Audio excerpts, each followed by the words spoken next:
President Trump is now touting new job numbers just days after firing the head of the Bureau of Labor Statistics, claiming without any evidence the figures the agency released last week were rigged.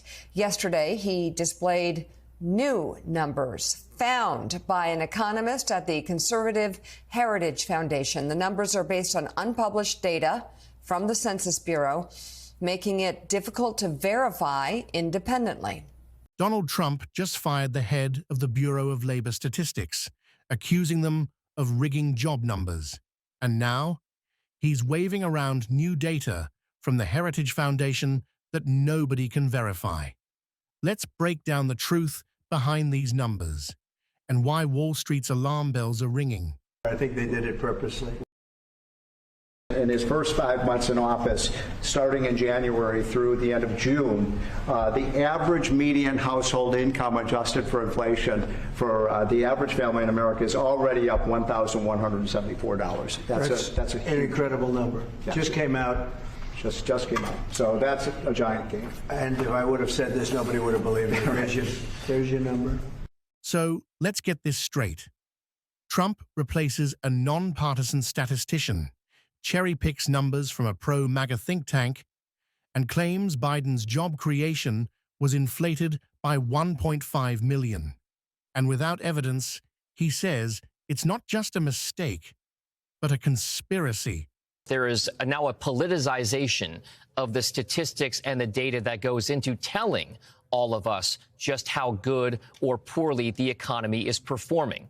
If that's the case, there is a real issue on Wall Street about whether or not the data is going to be something that can be relied on going forward. Now, the reason why it's a big issue is that for decades and decades now, the Labor Department, the Commerce Department, the Bureau of Labor Statistics, all of the machinations that happen with regard to data gathering and data transmission to all of the parties involved in the U.S. economy have always been relatively apolitical, right? You have staffers that have been there for years, made a career out of gathering survey data, out of counting things, out of putting that data out there so that we can all understand what's going on. Now, if there were a construct by the president right now to try to improve on what exactly is the survey methodology or the counting methodology for how we measure much of our economy with regard to GDP or jobs or anything else, then that would be welcome.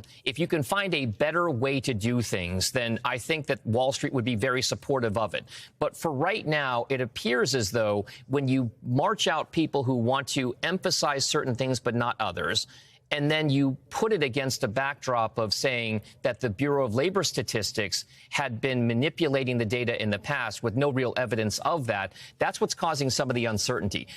But here's the kicker. Those incredible income stats. They're coming from the same people behind Project 2025.